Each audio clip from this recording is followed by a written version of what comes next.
Christie au 5, Burel au 6. Cette fois c'est bien parti. Frédéric qui est superbement parti.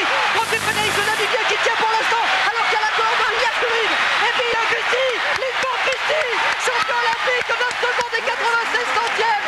Linford Christie qui offre à l'Europe, qui offre à la Grande-Bretagne. À 30 ans passés, Linford Christie devient champion olympique. Les Américains sont battus. Ils pensaient être battus par un Africain. Ils sont battus par un Européen extraordinaire. Linford Christie qui à 30 ans obtient enfin la consacration.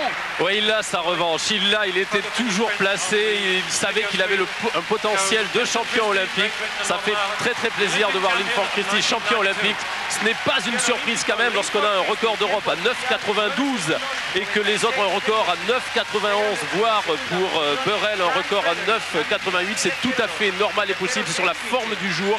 Et aujourd'hui, il a gagné. Il était le plus fort, Linford Christie. Et Leroy Burel qui n'est pas sur le podium car c'est Frankie Fredericks qui est médaillé d'argent et c'est Denis Mitchell qui est médaille de bronze. Oh là là, et Burel est 5e seulement comme Marley notait tout à l'heure en 10 secondes et 10 centièmes. Mais il ne faut pas bouder notre joie. Quelle démonstration de Linford Christie. On va revoir, je pense, la course maintenant. On va revoir vraisemblablement la course. Linford Christie, l'empereur drapé du drapeau britannique.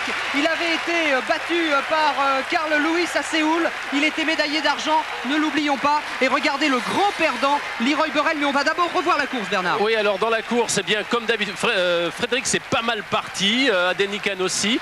Et tout de suite, Brunius Serin aussi. Et tout de suite, regardez, il se met en action maintenant.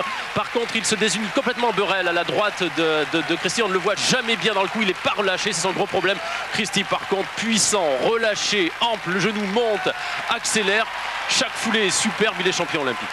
Et vous savez, moi j'ai l'impression de voir Carl Lewis qui court en regardant la course ici d'Linford Christie. Oui, il est véloce, il est puissant, il est aussi très très technique, il est très très impressionnant à voir courir, c'est vrai.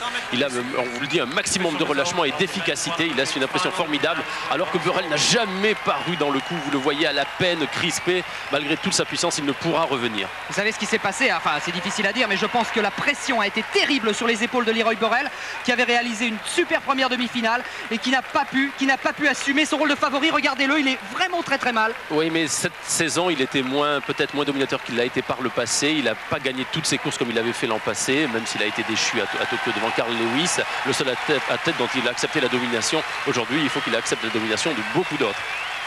Et belle médaille d'argent pour la Namibie. Regardez le regard de Linford Christie. Les yeux, la concentration, la tension extrême. Ah, je comprends que le 100 mètres soit l'épreuve reine. C'est vrai que ces 10 secondes sont tous les 4 ans des moments les plus attendus dans le sport mondial. Regardez Burel qui essaie par contre qui s'arrache mais qui ne peut parvenir malgré toute sa force, malgré toute sa puissance à prendre le dessus dès le départ sur le visage, Christie. Les muscles de Christie, c'est le bad guy, c'est le mauvais garçon Christie. Eh bien c'est la victoire du mauvais garçon entre guillemets, de celui dont tout le monde a un peu peur lorsqu'il parle, lorsqu'il critique un peu tout le monde. Regardez la puissance, la volonté, la détermination avec laquelle il va terminer ce 100 mètres en 9 secondes et 96 centièmes. Il sera aujourd'hui le seul homme à